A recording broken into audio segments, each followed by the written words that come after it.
You want to start off? Yeah. Look at you. Thanks for joining us, everyone. Go ahead, George. Coach, congratulations on the win. You have now secured a spot Recording in progress. CONCACAF Champions Cup. You've made it to the Open Cup final. Talk to me about what that means to you and the team. When we set out this year, we talked about creating a winning culture. It was one of the kind of the three things we continue to speak about, and that included doing well in Leagues Cup and Open Cup, and of course, the objective of getting into the postseason. So this is just a really good step for I think this group and the organization in this moment to put ourselves in a situation to play in the finals after again the year that we had last year and kind of the previous few years. It shows that there's at least some growth here, and it was not an easy game. They're physical, they're cagey.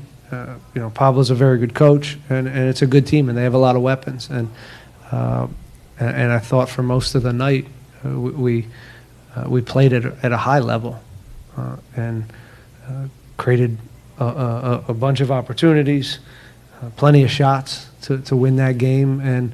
But they're a hard team to keep off the board, and they're gritty.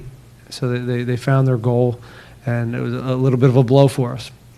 And after the Charlotte game and a few of the games against the Mexican teams where we gave up late leads, we've more times than not managed to stay steady and get through it. And that's a sign that there's real belief in the group and each other. And just, again, a proud night for me and the staff and the organization. And, now we have to enjoy it for the night, but we play them again, and it's going to be a very difficult game, and I'm sure they're not going to be happy about it, and so we have to refocus tomorrow. But it's just great to put this to be a part of an organization that's in the finals. It's hard to get there.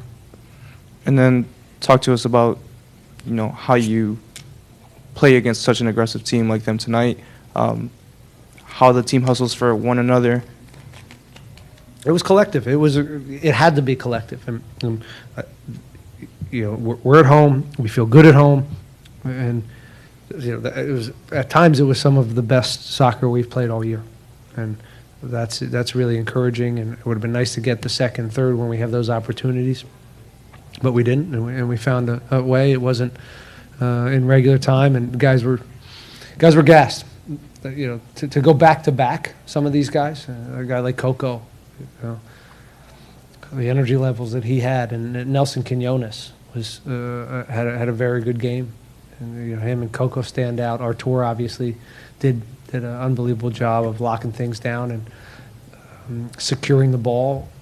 Second balls, the direct play caused us some trouble, but we were able to deal with it and secure it, and then open them up and get good chances. But just overall good night. David. All right, looking forward, how do you manage the tired legs after playing a back-to-back? Well, we bring some fresh bodies in. I mean, these guys have not only gone back-to-back, but back-to-back with 100 and something minutes, and that's a very difficult thing to turn around for some guys. So we'll manage. It gives us a chance to look at some guys that will that are excited to play, and we'll go in there and we'll try to get a result. Al, go ahead. No, hey, Coach. You guys will have a second chance at facing Lionel Messi. Just your thoughts on that matchup. Did they win? Did they win? Yeah. I hadn't heard. In penalties? Yeah. They got one back in the end? Shootout, yeah. 3-3, 5-4. Oh, my goodness. Okay, yeah. Well, I don't know. We'll deal with that. We got time for that. Focus right now is, getting these guys back and prepared, as best we can for a tough away trip in Salt Lake. So, but it'll be fun.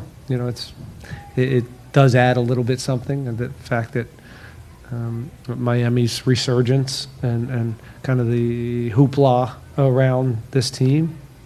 Rightfully so. It's been an epic run for them, and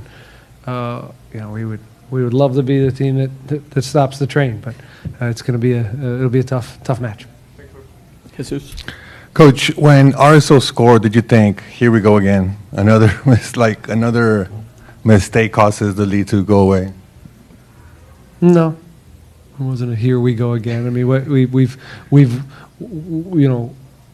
we've showed throughout this year that when teams come back and score, we've done okay. More times than not, we've been able to manage that and either respond or get the win. Some of them have been in PK shootouts, but no, the way the game was going, I knew we'd get some chances.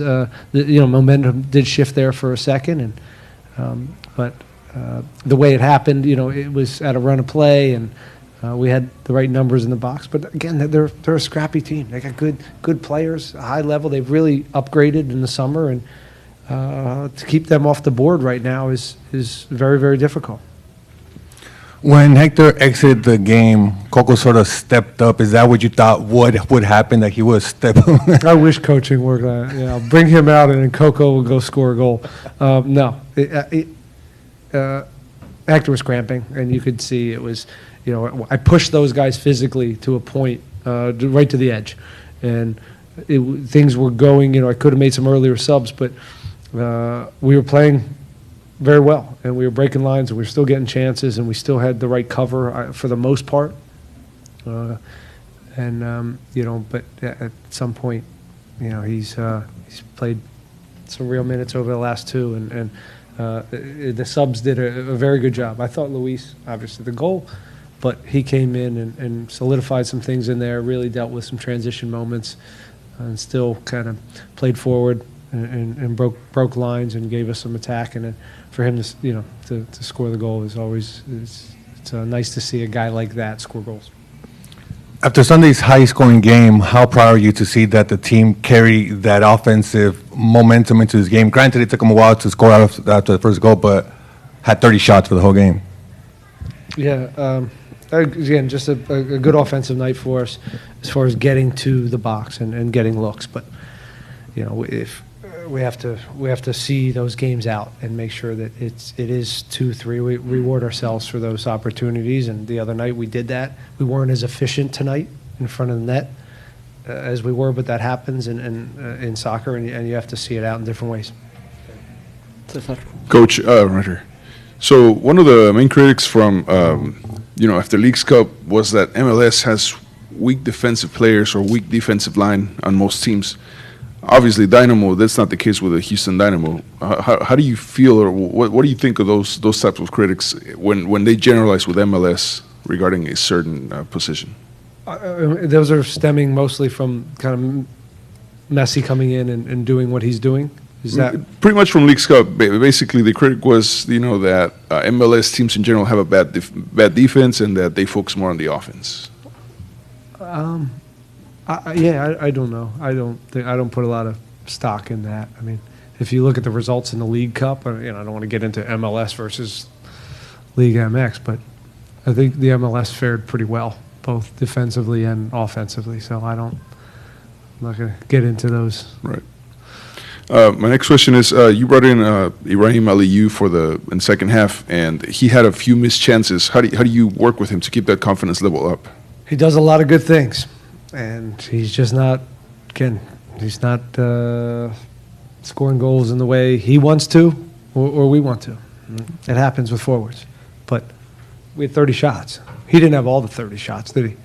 He had one that he could have scored, but there's guys, 2 here, 2 there. It's not just on him. I know that he's a forward and he's been struggling, but he put a really good shift energy-wise in. He kept the ball,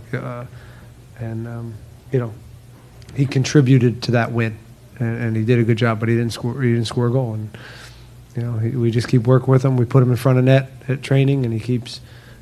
It'll come, and when it does, hopefully it comes in bunches because he's doing all these things to get him in good spots. And forwards don't even get into the spots, and he runs well. He understands where to be, and the goals just aren't coming for him. We've got one more here in the room, then we'll go to Jonathan Cycle here on Zoom. Congratulations, coach, for the final, your first final with the team. But for the next game, you were gonna do a lot of changes because the playoffs race is too close right now. Yeah, we want to put the best team possible out, and we'll get in tomorrow and figure out which team is the one that has the juice, but also the quality to get a result there. It won't be easy, but it's doable, and we have a lot of players in reserve that can play and are excited to get their opportunity. So we'll figure out what that looks like. Hi, Coach. How you see this next rival on this final of the U.S. Open Cup? And all the people are talking about Messi, Jordi Alba, and this season that Inter Miami is coming out. How do I feel about? Well, they're not really our rival. They're in the East, and we haven't seen this version of them. So we're looking forward to playing them, or it didn't matter who we're playing. We're just excited to be in the finals, and we'll deal with them, closer to the time that closer to the time that we'll play them, and maybe Messi has an appearance or something during that weekend. He could. I don't know. It'll be. It's fascinating. It's a fascinating, the way they've transformed that team. But we won't spend a lot of time thinking about them right now. We have a quick turnaround, and then in a couple weeks or whenever this next game is, we'll figure that out. Jonathan, we'll go to you here on Zoom. Go ahead. Thanks, guys. Ben, I just wanted to ask about Open Cup runs. You've experienced a few of these now. As a player, as a coach, won a couple titles. What are some characteristics that tend to be kind of a through line for teams finding success in this tournament, and how do you see those perhaps showing up with your Dynamo team this year? The journey, the Open Cup journey is a circus. I mean, it is, we should have lost to Tampa. The next game, I think we had Minnesota. I think they had a red card. No, Kansas City. They had a. That was the 1-0. We had a red card, and we skirted by them, and then Minnesota comes in. They got a red card. So it is just the first 2 or 3 games. It's a wild ride, and then you kind of get into the quarters, and then you tighten it up, and you kind of go for it. And then obviously tonight we put our best group forward and got the results. So each one that I've ever gone through, player or as a player and a coach, is just it's a wild ride. That's all I can say. You got referees, different types of referees. You're going to small cities. Do you get the home game versus the away game with a coin flip or however we're doing it? So it's to get here, it takes a little luck, and but again, once you get into those quarters, those games get real. And I'm proud of these guys for getting through the last 2 games. Go ahead, Maggie. Wild last few minutes on the pitch, knowing that you guys are playing them again this weekend. Yeah. What were your thoughts? Yeah, hopefully it settles down in the next 2 days, and I think it's an emotional game, and there was a lot at stake, and the fact that it got heated didn't surprise me, and maybe this weekend gets heated. It's part of playing back to back against the same opponent. So we'll see. We're glad we kept our heads, and we should have everybody still okay for the next game in Miami. But we got to be smart, but also go there and protect ourselves and be physical and make sure we show up down there, because as this gentleman said, we're still in a neck and neck race to make the playoffs, and our objectives at this point is to win the Open Cup, and the other one is still to get in the postseason. And we're there, but so is everybody else. We need points. All right, we'll wrap up with that one. Thank you very much, Ben.